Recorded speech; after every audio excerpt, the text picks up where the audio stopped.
Ang pagsuko ang pinakamatindi nating kahinaan. Ang pinakatiyak na paraan upang magtagumpay ay ang sumubok na isa pang beses. Ayon yan kay Thomas A. Edison.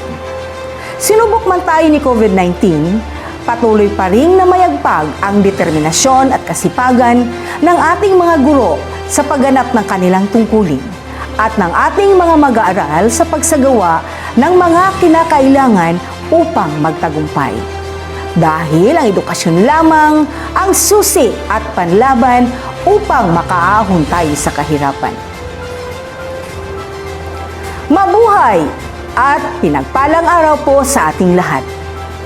Ngayon, ipinagdiriwang ng mataas na paaralan ng Jose Tuason Jr. Memorial National High School ang ika-6 na palatuntunang pagtatapos taong panuruan 2020 hanggang 2021 na may temang kalidad ng edukasyon lalong patatagin sa gitna ng pandemya.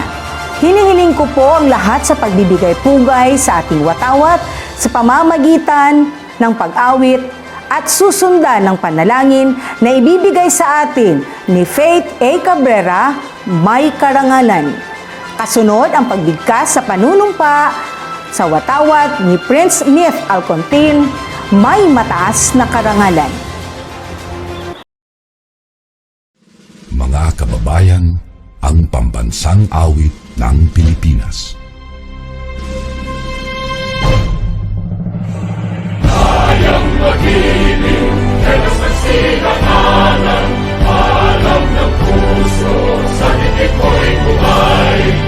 Upang hinirang, tuyag ka ng mag-ibig, sa manlulupin, di ka pasisigil, sa nagatang tutok sa simoy at sa langit ng pagaw, ay ginatang tulad, awit sa pagkayang minamahal, ang islang ng matawad mo'y tagumpay na nag-iingin, ang bituin at araw na kailan, ang may di magdidinig, lumalang araw ng walhagit pagsinta, buhay langit sa piling mo.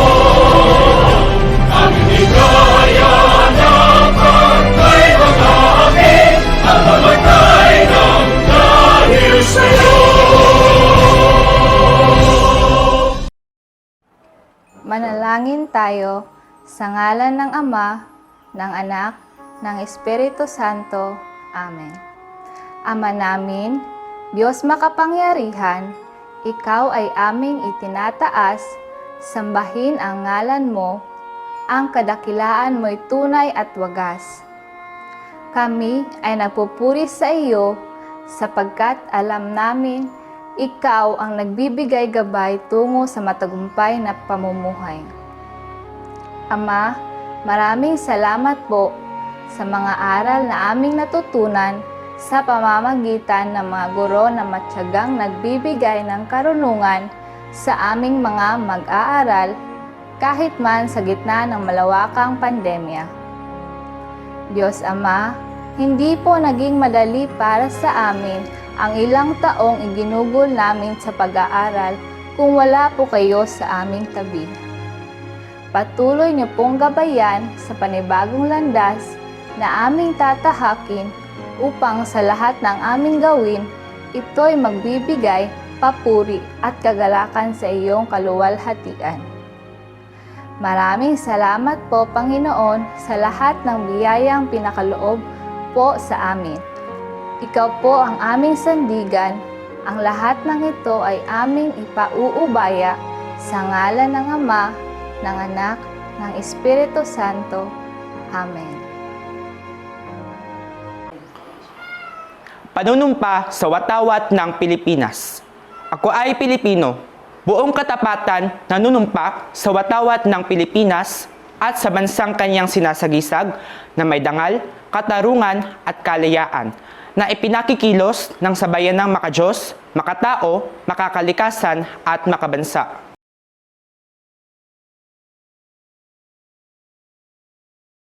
It is my pleasure on behalf of our Dynamic School Principal 2, Mrs. Francisca R. Padlan, and the dedicated faculty and staff to welcome you, beloved parents, Dear students and honored guests, to the 6th completion ceremony of Jose Tuason Jr. Memorial National High School for academic year 2020-2021.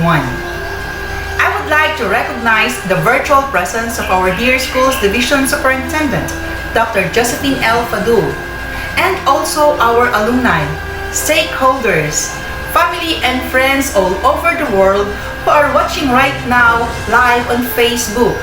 Welcome everyone!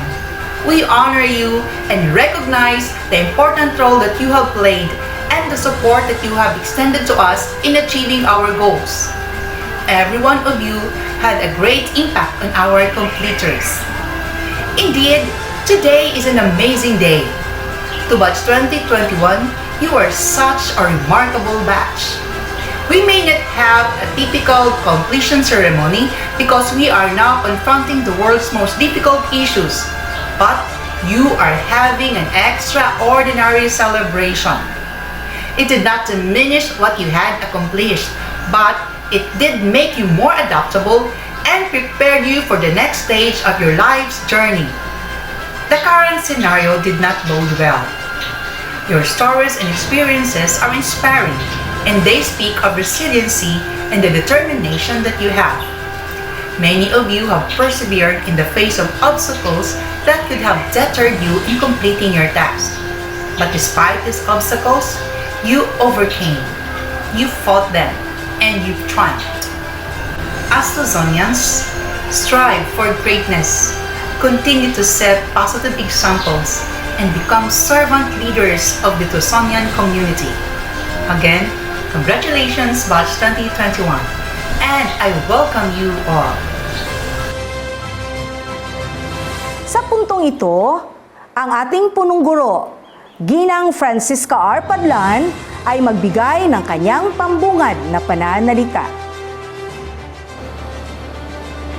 Napoleon Hill once said, "Patience, persistence, and perspiration make an unbeatable combination for success." That is why we have this celebration today, because those were your weapons to surpass all the tests in your high school days, especially in these difficult times. My heartfelt congratulations to all of you, including your parents, who have faced squarely and conquered the challenges along the way. Despite all the restrictions in this pandemic time, it has been 2 graduation exercises already that we went out of the usual or traditional ending of the school year. The cancellation of the long-awaited commencement exercises, which is now done virtually as a result of this pandemic crisis. But graduation is more than just walking across the stage to collect diploma or awards. It marks the beginning of the next phase of your life's journey, which is worth celebrating, that not even a COVID crisis can stop us in rejoicing this event.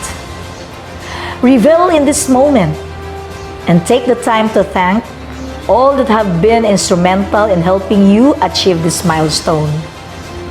Don't forget your parents when you are passing along words of appreciation to all who have been influential in your accomplishments, because weekly or twice a month, they sacrifice in coming to school to fetch or return your modules and submit your outputs for the whole school year, including your teachers, who painstakingly learn to adjust the new normal way of making you learn continuously amidst this challenging time, making the impossible possible.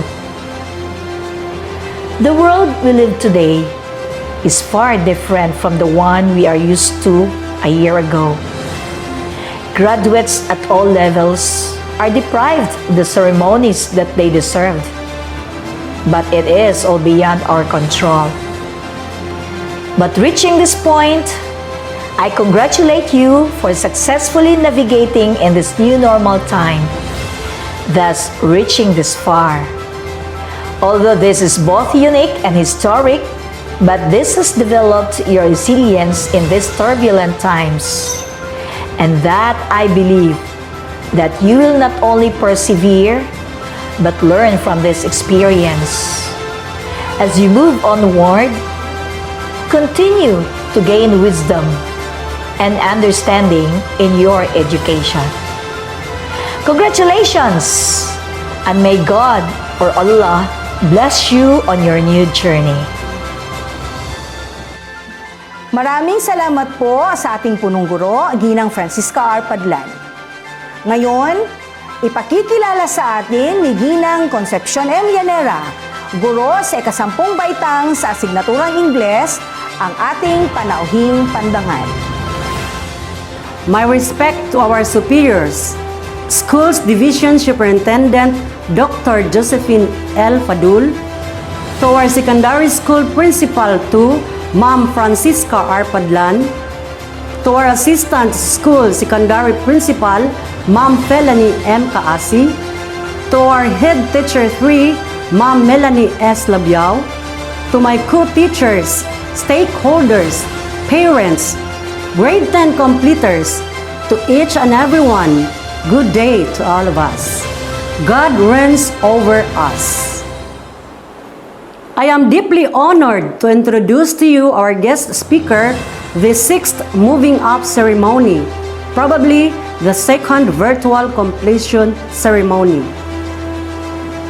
Introducing a guest speaker, whom you know better because once she or he was your student or a learner, makes us flattered. And that is what I actually feel right now. You know what? Simply because, whether they like it or not, we became a part of them in failure and in success. They call us second parent, as we consider too. She is an alumna of this institution, Jose Tuason Jr. Memorial National High School, batch 2013-2014. Musing over the days with our guest speaker today, beams my eyes with smiles. Precisely, her effort those years established a leadership of a prototypical student. I see her as capable, confident, and fluent, thus making her the title as Miss Madaom. She finished her Bachelor of Secondary Education major in English at University of Southeastern Philippines way back 2018. Straight away, the following year, March 2019, she held the title of a licensed professional teacher, LPT.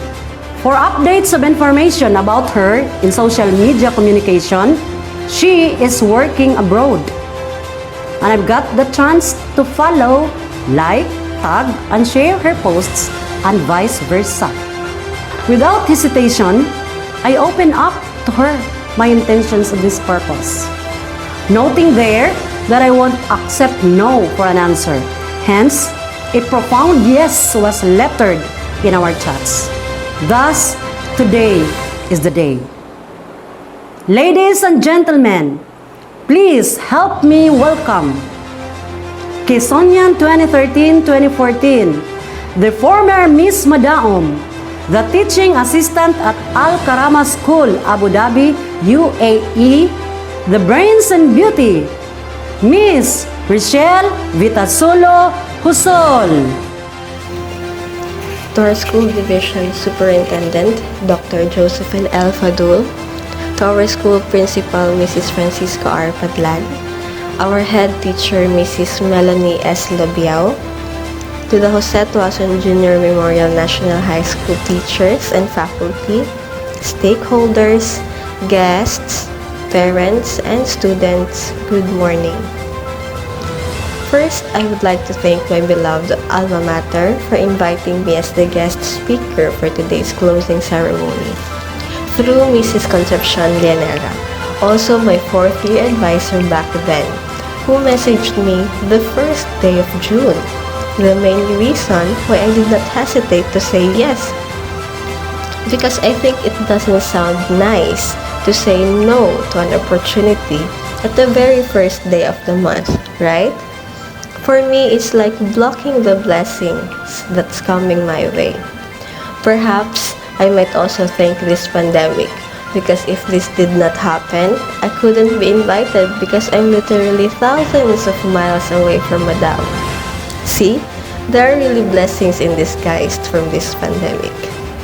Okay, so first allow me to introduce myself more, apart from the introduction earlier. I am not a public or private school teacher living in the Philippines, as you can see. I am now in Abu Dhabi, United Arab Emirates, working as a teaching assistant for almost 2 years now. Our educational system here is very different from what I have experienced and learned while earning my degree back home. So you might wonder, what is my right to talk about quality education when I am not dealing with the same situation? I even looked into that. I thought of that question for weeks. I pondered too much until I reached an answer. We may be different at some point, but we still have our common ground. It is by keeping a hold of a quality education amidst the pandemic. Yes, so our dear students, I know that in these trying times, a teenager like all of you are struggling too much with your learning styles. A lot of you prefer learning face-to-face, seeing the lips of your teacher read each lesson, or you even want to experience the learning hands-on. Even according to Edgar Dale's study of the cone of experience, having concrete and direct purposeful experience is the best way to learn. Yet, we are facing a pandemic in front of us. So as a millennial too, I saw the memes. I know you're familiar with the memes. I even laughed at them. The what we so-called rants, I read them. The hashtags, and everything under the sun that most of you posted in your social media accounts, I must say, if not all, then most of them. I've seen most of them. And to be honest, I really empathize with you. At the same time, as a teacher too, I also heard my people. I saw all the pile of modules they need to organize, the pile of answer sheets that they need to check, and the number of students they have each section per year level. Hundreds of names and grades to record is no joke. The inquiries you receive midnight or even weekends. Even on your wedding day, you're still receiving a, "Ma'am, sir, kumusta akong grado?" Right? And with that, I would like to share to you a glimpse of my everyday encounter in school. I am working for students with special needs, autism specifically. Others even have autism with epilepsy at the same time. We take too much time in planning activities that they can do at home while the school is closed. And we work so hard to assure that they are still learning despite the circumstance that they have and the lack of presence from us, which they need the most. So try to think of it. Just like you, they also want to come to school. Just like you, they also need hands-on therapies and discussions to learn. And just like you, they're still hopeful despite the unfortunate situation we are in. The only difference is that they don't understand much as you do. But that did not hinder them. They did not stop. See? So we hope, and I hope, that you students would not stop too. 80% of learning, 70 or even 50% of learning is still a learning. It is still a gain for you. Do not just wait for this rain to end. Dance with it until you see the rainbow at the end. So in behalf of your teachers, we would like to tell you that yes, we see all your efforts, we see your struggles, and we appreciate them all. Yet we are also hoping that you see the same things as well from your teachers.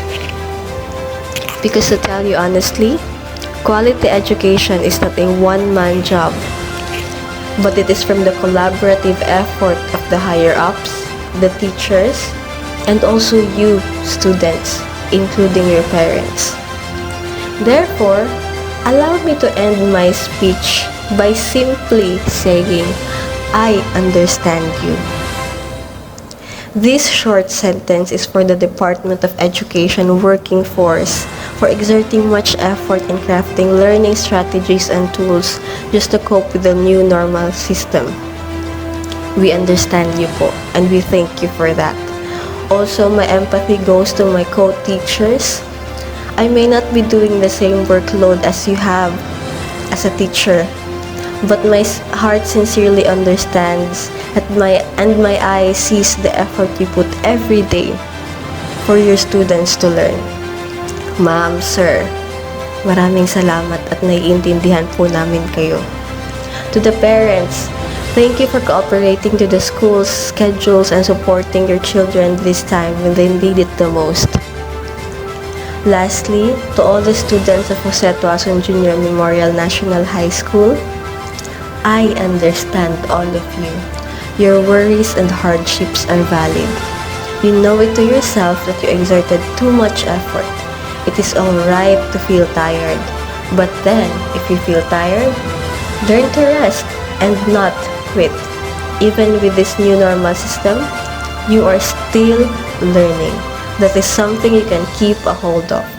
Hold tightly to that and never ever give up. To all of you, I say, I understand you and thank you for your efforts. So congratulations on surviving this academic year. May I have imparted hope in you and thank you so much for listening. God bless us all. Maraming salamat po, Binibining Rachel V. Huson, sa oras at panahon na iyong inilaan para sa napakalagang araw na ito ng pagtatapos. Para sa presentasyon ng mga nagsisipagtapos sa ika-10 baitang, babasahin ng mga tagapayo ng bawat klase ang mga pangalan ng mga mag-aaral. Ginang Ofelia R. Malnegro, Grade Level Head para sa Seksyon Magsaysay. Ginang Flor de Lisa Y. Cabantao para sa Seksyon Garcia. Ginoong Mohiden B. Kading para sa Seksyon Quezon. At ang iyong lingkod, Sherilyn Grace Aquino para sa Section Quirino. To the members of the Department of Education, our distinguished guests, parents and candidates for graduation, a warm greetings to all of you. RSDS Dr. Josephine Ilfadul, may I proudly present to you the 109 male and 103 female for a total of 212 candidates for Grade 10 Completion Batch 2021 of Jose Tuason Junior Memorial National High School who have successfully completed the requirements of Junior High School K-12 curriculum required of them by the Department of Education for your acceptance and confirmation. On behalf of the entire DepEd family of Tagum City Division, I am honored and pleased to convey our warmest congratulations to all the learners, their parents, their teachers, staff, and administrators of all the public and private schools in Tagum City Division for having hurdled another milestone marked by this moving up ceremony of our dear learners.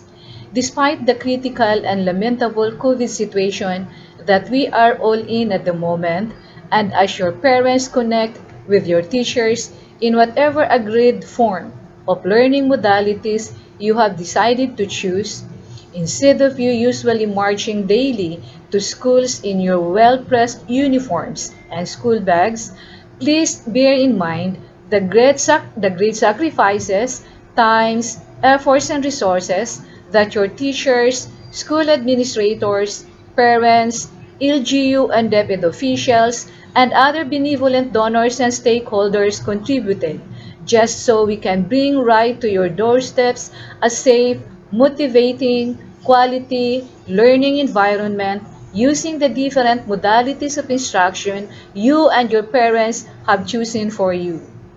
Given the very challenging situation that we have to hurdle at the moment, together we have unceasingly gathered our allies and resources to deliver to you quality, accessible, relevant, and liberating education in your chosen modality because we firmly believe that COVID or no COVID, karapatan ng bawat bata ang makapag-aral, that education must continue and must never stop despite and in spite all challenges.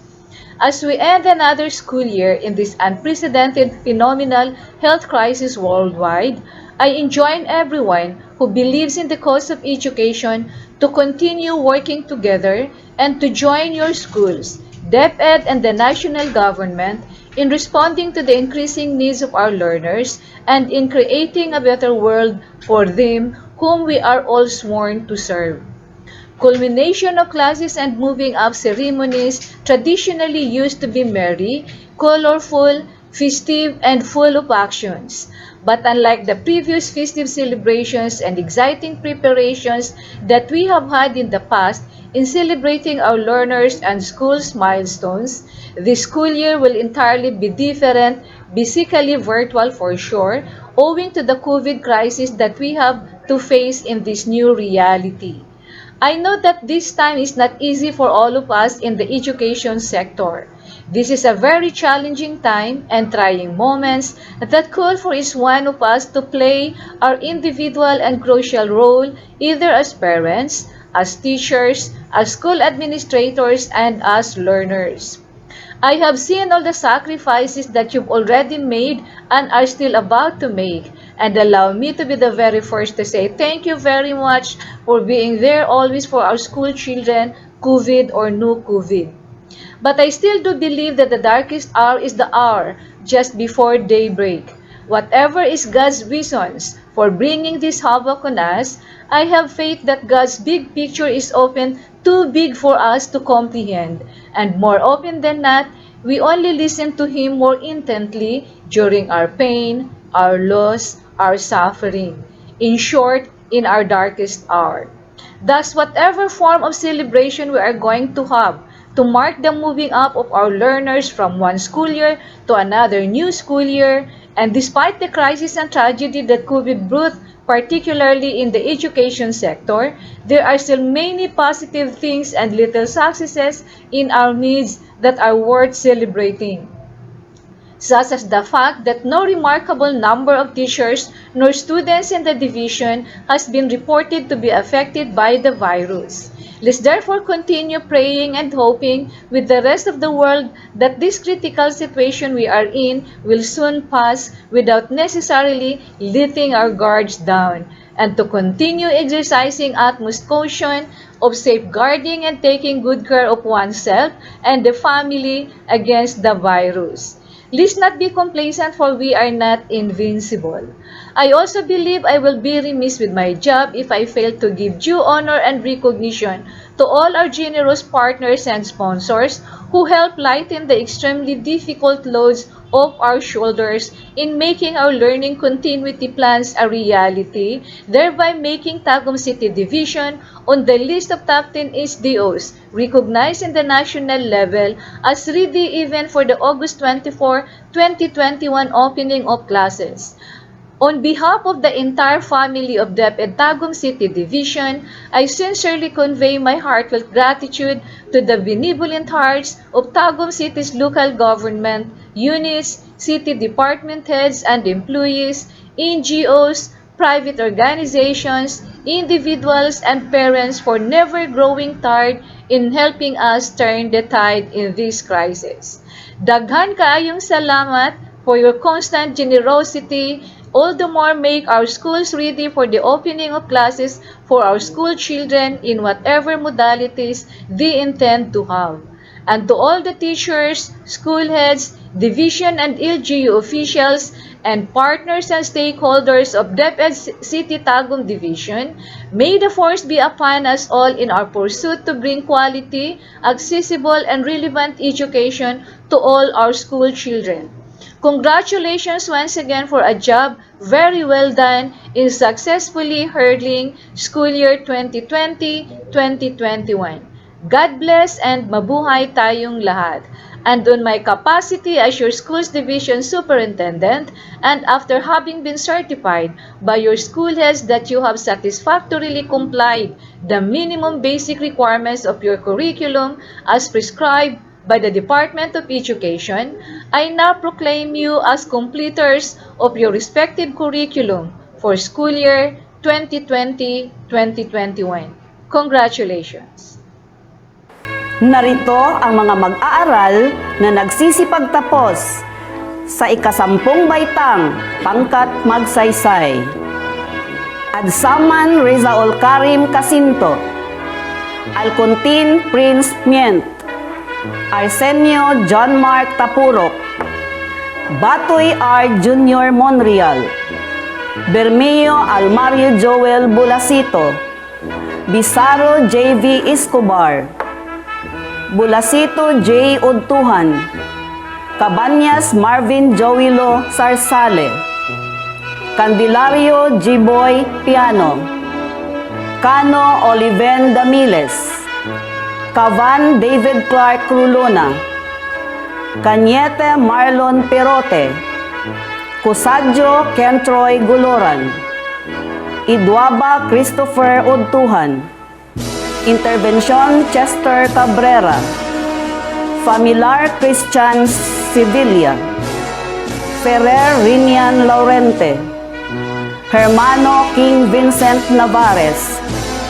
Ladja Norhade Padja, Mapuro Owi Ahmad, Mijares Frankie, Musa John Lloyd Cañete, Pasha Juhan Calif Arimaw, Pamiron C.G. Mendoza, Rojas Randolph Palumata, Siladan Rahib Chekim, Sulera Christian Anthony, Oy Kevin Duarte,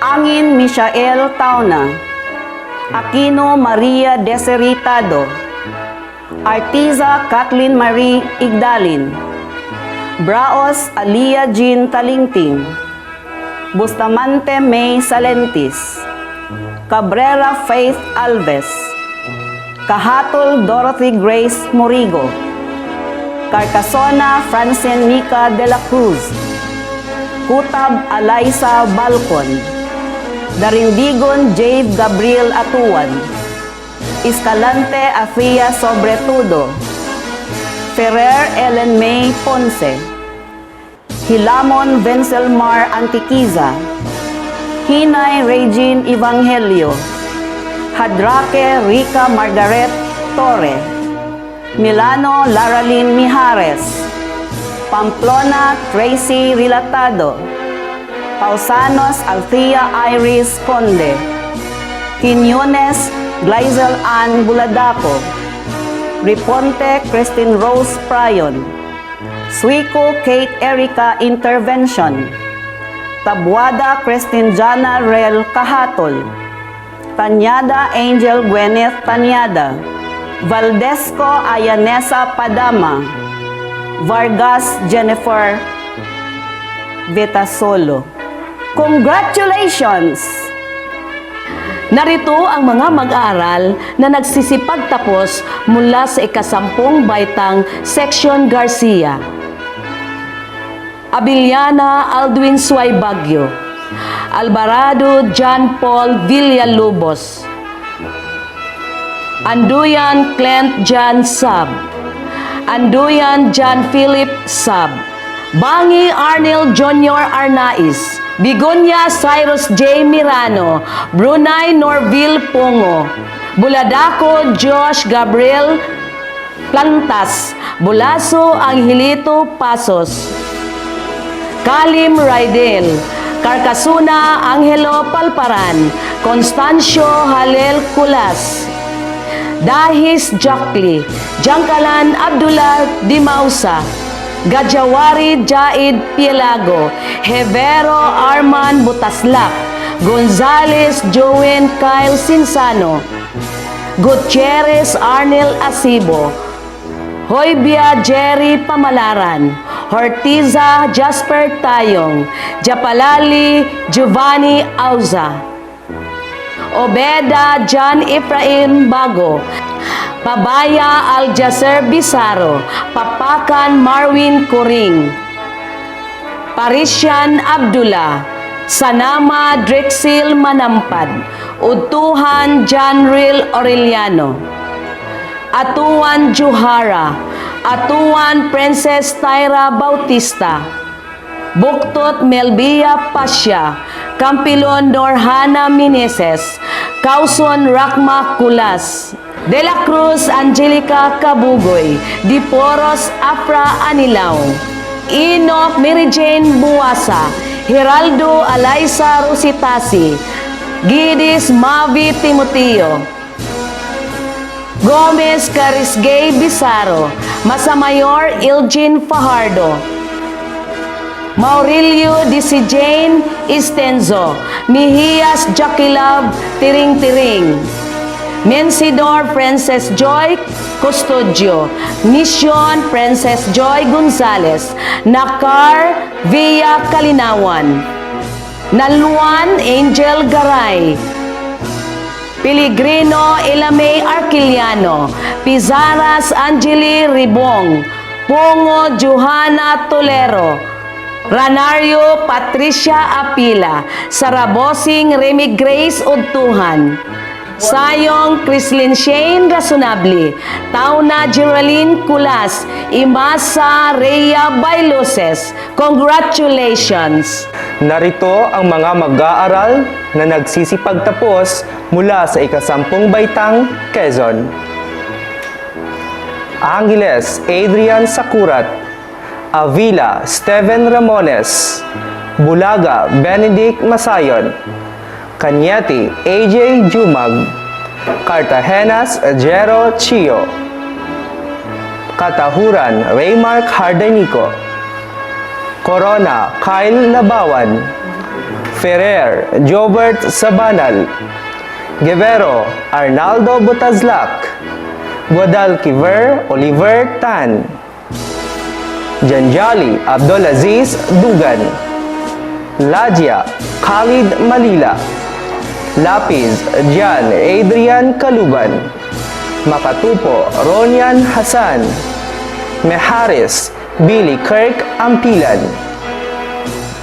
Notarte KJ Dapar, Paselbas Ronelo Junior Rimulta, Pastor John Juric Cabachete, Pudador Harris Drexel Lafuente, Recesio George Junior Panonsyal, Salem Cylon Brunei, Kanyada Luinel J. Stubo, Tantawan Nelson Lingsag, Texon Franz Anthony Kenyo, Tinapay Chester Jan Cantada, Atuan Haila Maze Guba, Baluran Sam Cheska Saga, Barrientos Nyericel, Bigonia Marian Alexa Casil, Besaro Justin Gesta, Bugtong Leyan Montilla, Castro Nicole,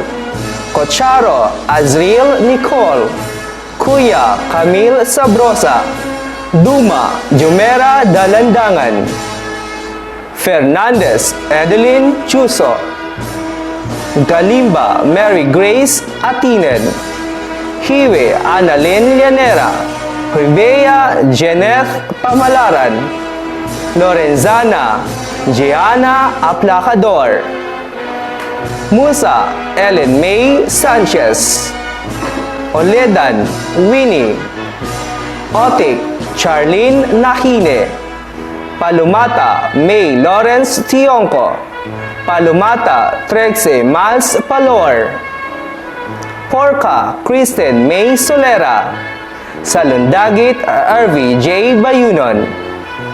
Salvalion Pinky S. Drilon. Sa Rusad, Midsi Casa. Si Preya Erika Matagina. Tenebro Mikaela Litaban. Villa Vito Giselle Recania. Congratulations! Narito ang mga mag-aaral na nagsisipagtapos sa ika-10 baitang pangkat Quirino.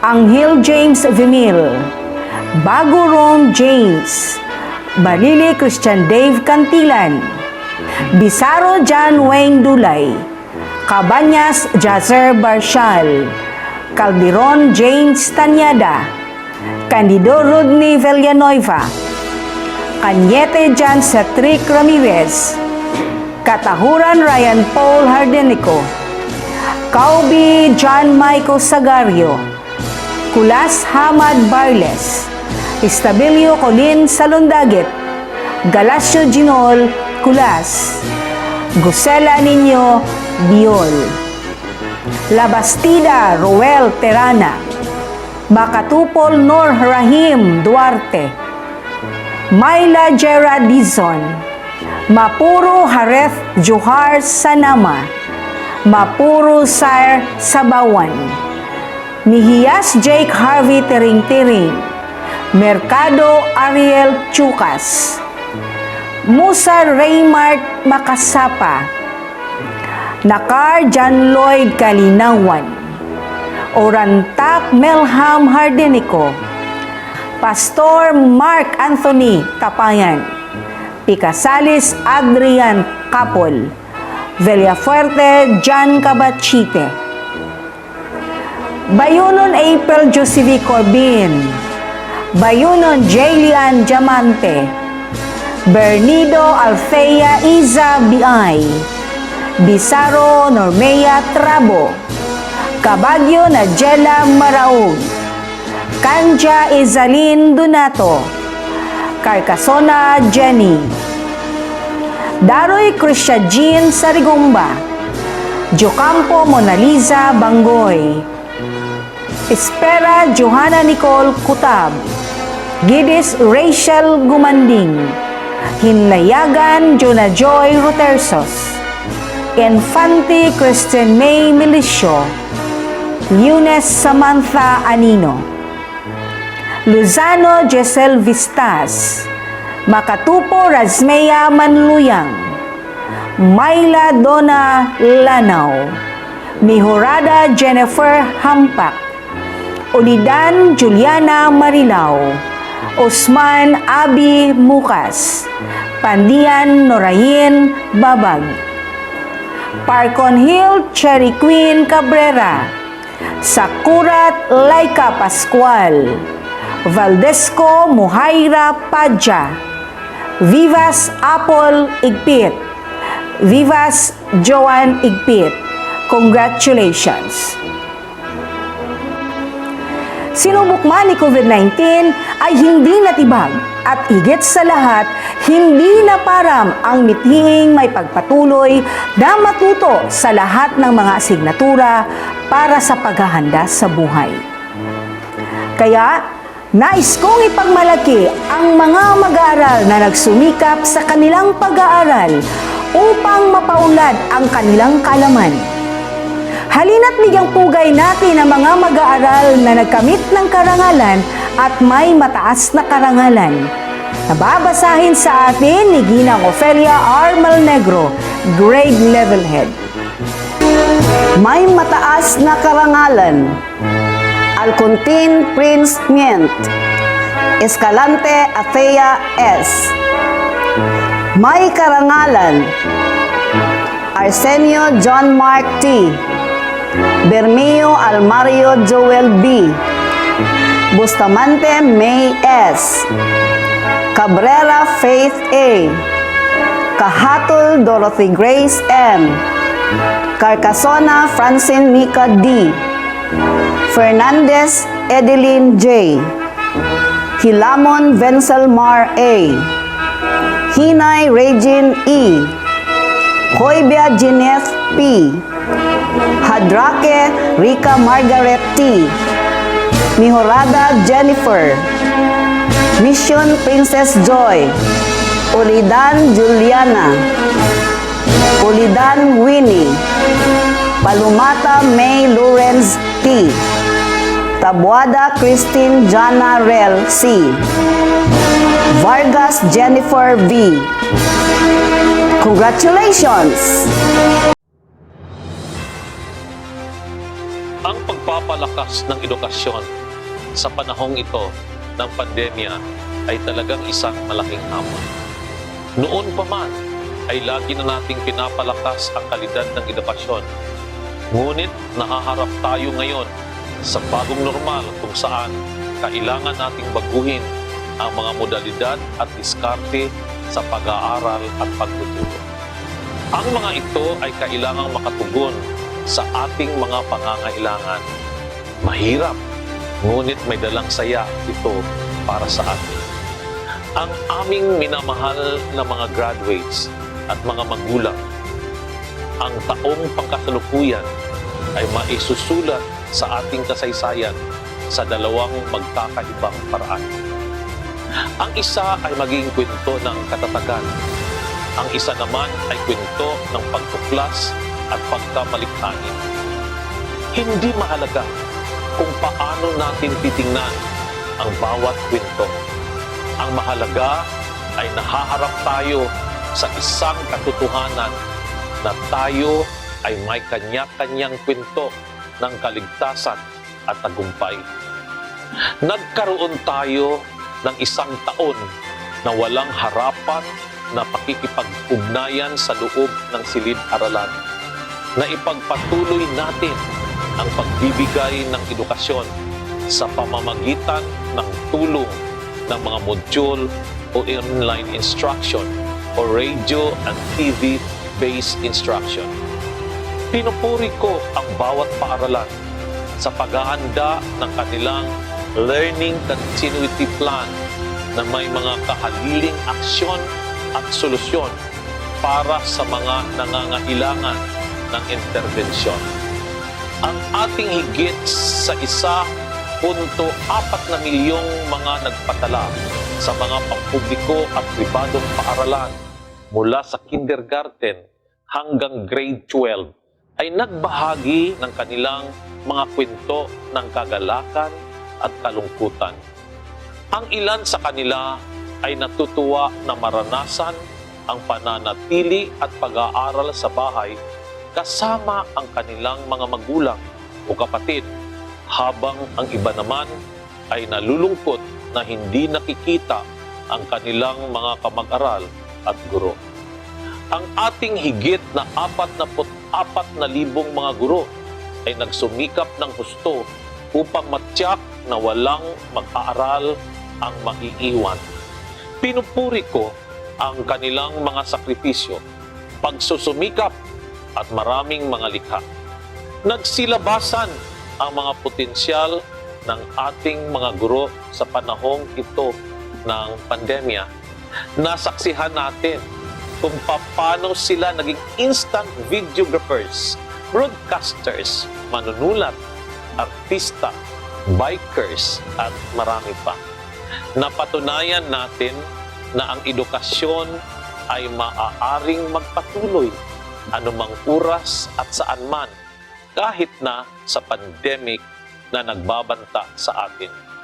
Binabati ko kayong lahat, mga nagtapos, mga magulang, mga guro, at sa lahat ng mga namumuno sa edukasyon. Sa pamamagitan ng pagtingin sa lahat ng mga hamon na ito bilang mga pagkakataong matuto o lumago, na ipakita ninyo ang inyong katatagan.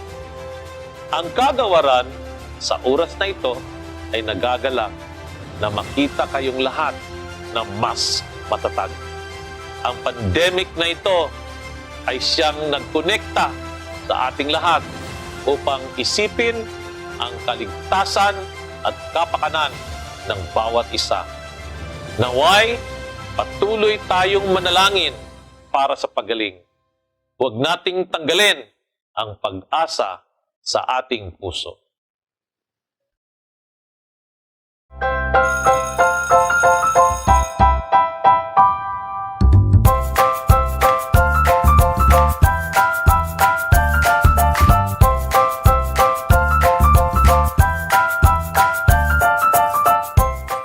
Good day to each and everyone who is attending virtually present at this time of our graduation ceremonies for our beloved and very precious graduates for the school year which ends at this time. First of all, I'd like to greet the parents and family members without whose sacrifices, whose reminders, and whose participation in the learning process for our graduates have resulted in this culmination program. This year, your role has changed drastically, where we've always thought, we've always believed that the matter of educating our children rests nearly exclusively on our teachers and our staff.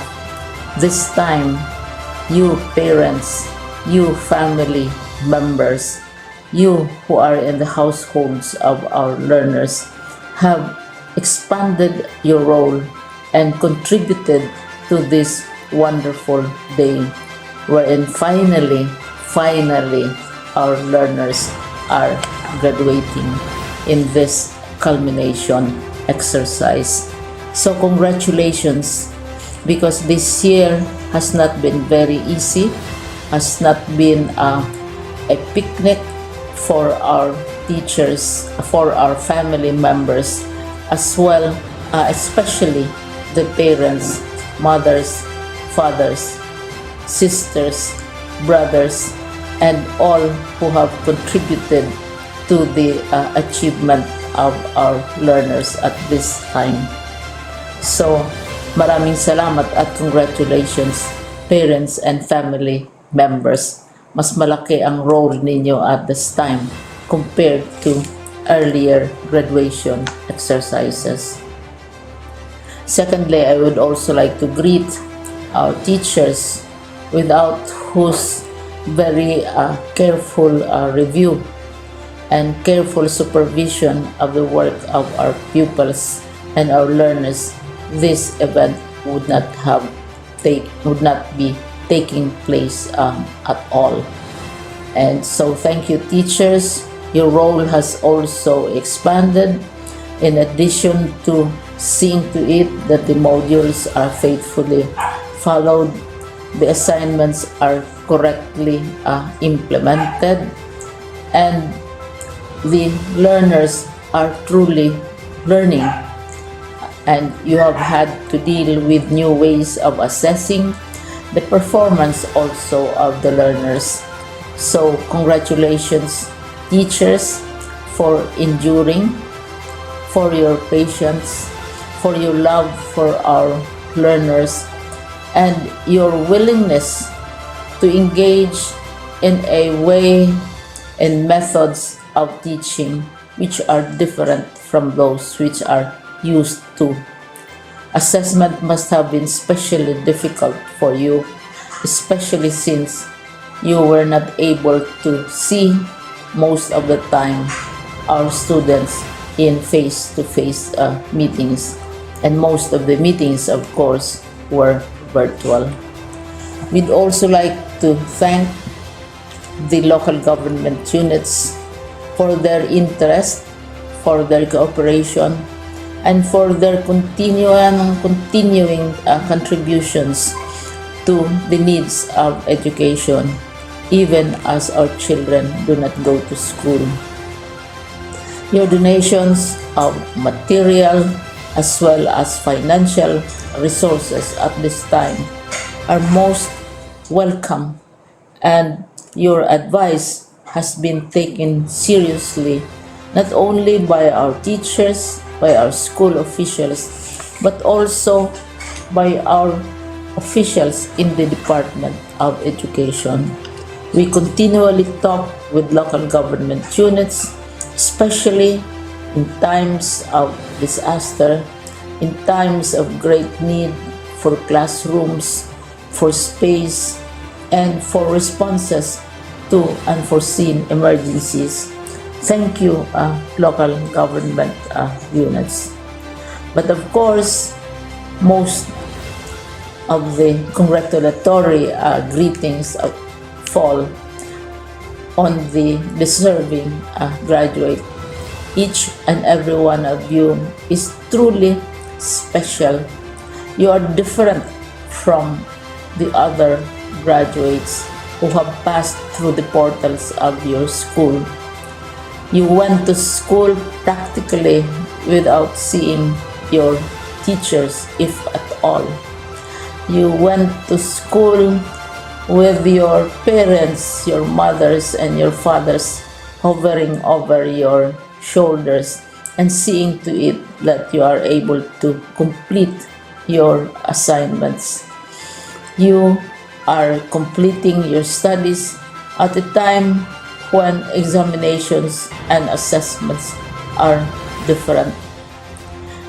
You are culminating these long months of hard work at this time, even as you have to do family chores, even as you are distracted, and even as your world has turned upside down, and it seems and it appears as if we don't know what the future holds and what will happen next. But you have persevered, and now you are ready to graduate, and therefore you deserve each and every bit of congratulations from us in the Department of Education, from your parents and family members, your teachers, from the officials in local government, as well as in the parent teachers associations.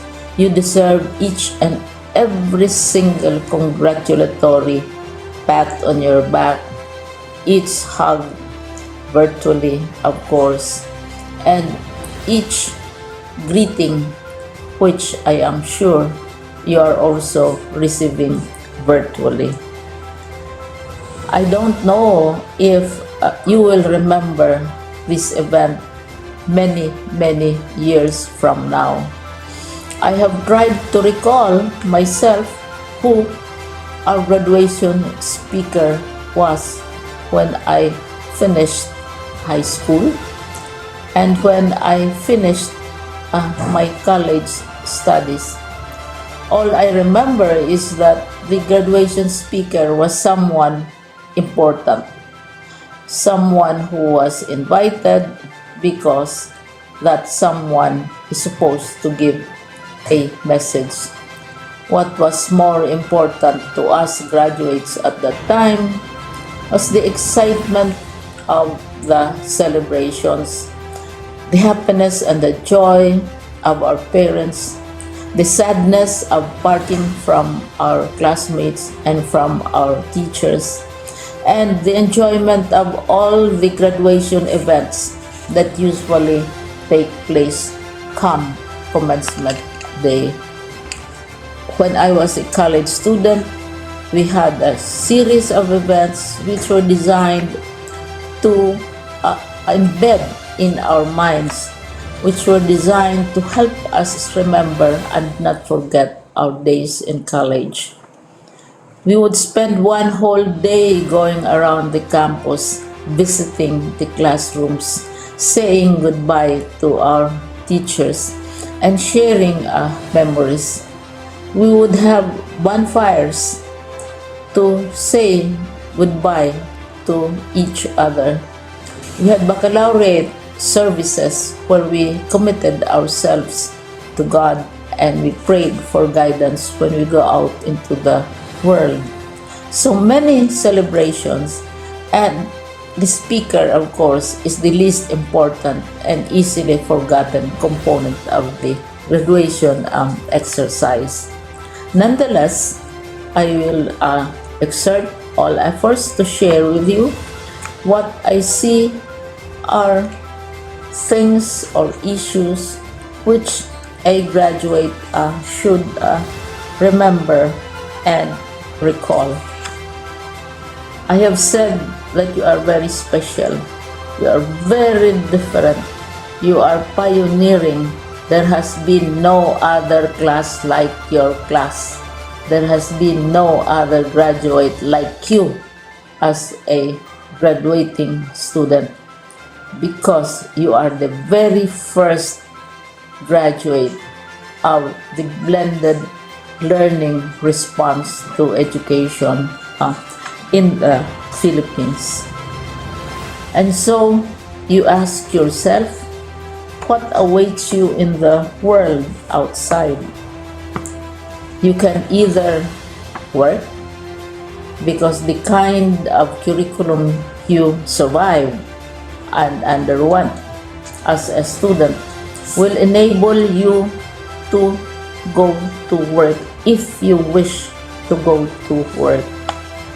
Some of you will proceed to further studies, and this would be a wonderful thing, because there are many opportunities for further expanding your knowledge, for further answering and looking for explanations of issues, events that make you curious, especially in science, in technology, and also in the arts. So you can work, you can go to further studies, and perhaps some of you will settle down, hopefully not too soon, so you can pursue what you really want to do. So today, this is why we call this exercise a commencement exercise. It's not the end of our studies. It's not the end of all our efforts with blended learning, with modules, with floods, with earthquakes, and of course with COVID. It's a commencement of doors opening to you. More doors will be opened because you are a graduate. You can work, you can proceed for further studies, you can help your parents, and you can perhaps look for opportunities to do what you have always wanted to do, whether at work, whether at advanced studies, whether at learning more in science and technology, in mathematics, and in the arts. All of these opportunities are available to you. More doors are being opened. I hope you will select the door which arouses your curiosity, the door which will help you know more about this world, and the door which will allow you to contribute to the development of our country and contribute whatever we can to solve our problems and our challenges. Congratulations once more to each and every one of you. Congratulations to you, parents and family members. Congratulations to you, teachers. When I was chair of the board of Silliman University, each time we had graduation ceremonies, during the baccalaureate and during commencement itself, I would cry. I would cry because you are sending out into the world a new batch of graduates, and we want to be sure that what is awaiting them is appropriate. We want to be sure that they are ready for what awaits them when they select which door to open. And so, we tell you, go out to the world, do whatever you want to do. God be with you, and be assured that all of us love each and every one of you. Congratulations.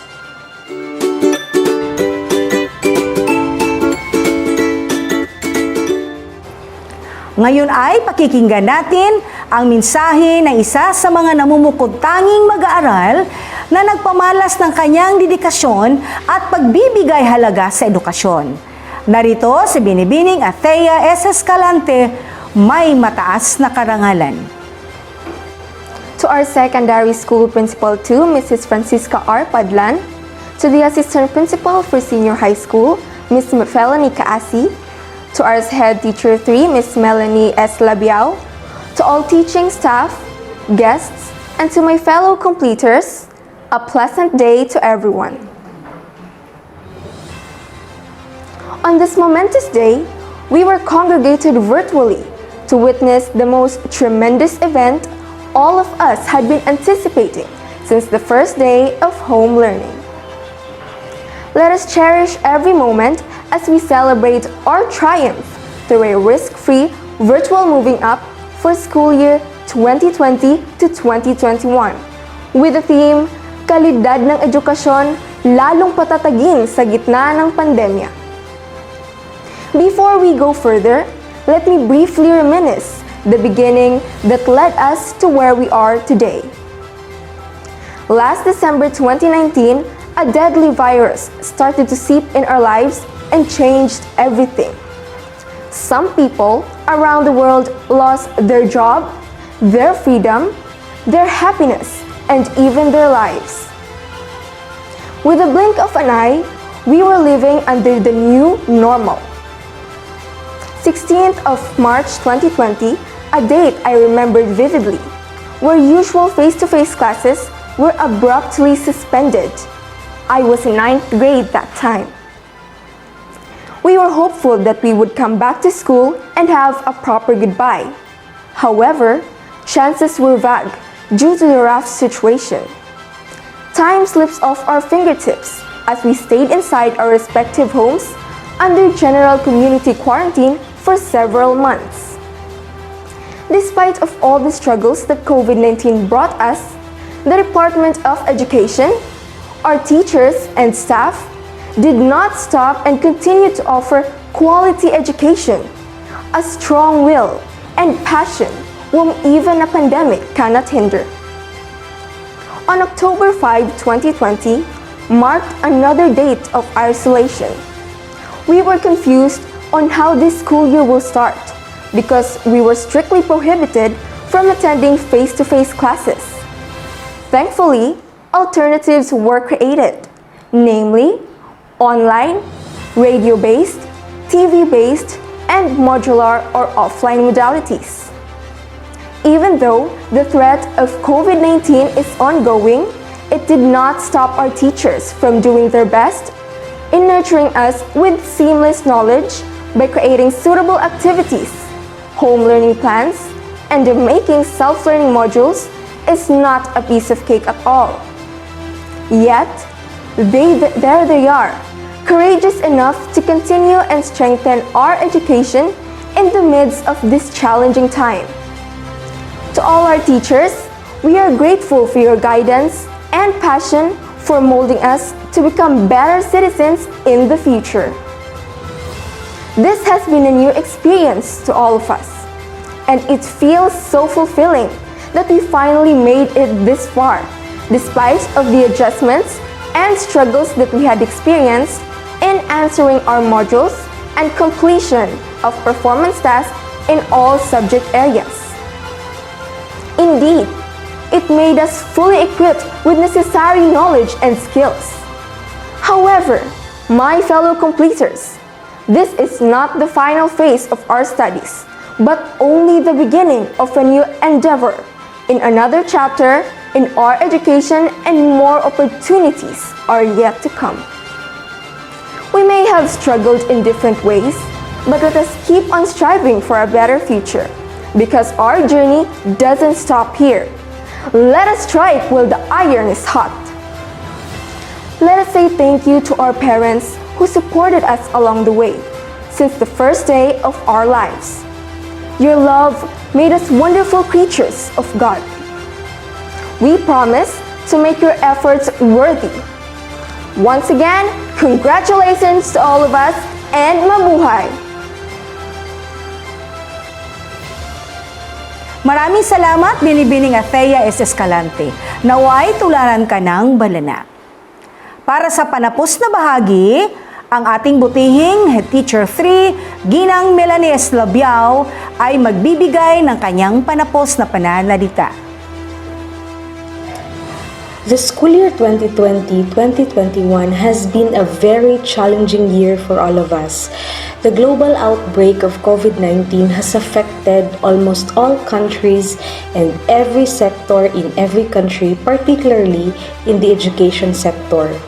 Face-to-face learning was not allowed, hence the pressing need to innovate and implement alternative educational and assessment strategies.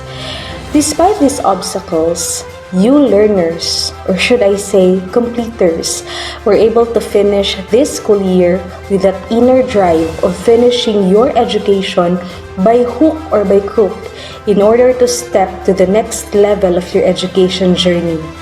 This is a proof of how much you value your studies, recognizing the importance of education in achieving a brighter future. Congratulations for your success.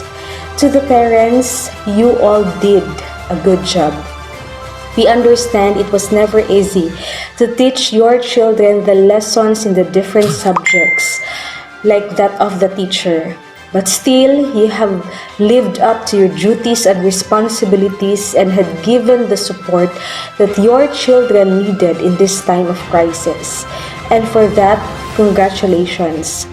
To the teachers who showed unfathomable dedication and passion in your jobs, congratulations also.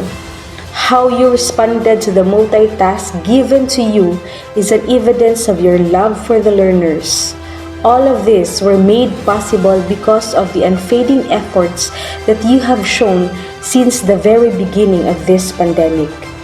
A million thanks also to all our stakeholders for never giving up on us. All your donations, all the help that you have extended to our school, be it in a form of manpower or donations in kind, every single thing of it has contributed to the success that we are celebrating today. Thank you very much. And to all who have contributed to this success, I may not be able to mention you one by one, but rest assured that in our hearts and minds, your generosity will always be highly appreciated and remembered. Once again, congratulations to all our 2021 Grade 10 completers. Mabuhay! Maraming salamat, Ginang Melanie Eslabiao. Muli, maligayang bati sa lahat ng nagsisipagtapos sa ikasampung baitang. Ang inyong tagumpay ay lubos naming ipinagmamalaki. Hiling namin na ipagpatuloy ninyo ang hakbang sa susunod na antas ng inyong edukasyon, maging anuman ang hamon ng panahon. Hanggang sa susunod, ako ang inyong gurong tagapagdaloy, Ginang Cherilyn Graces Aquino, na nagsasabing, mabuhay tayong lahat!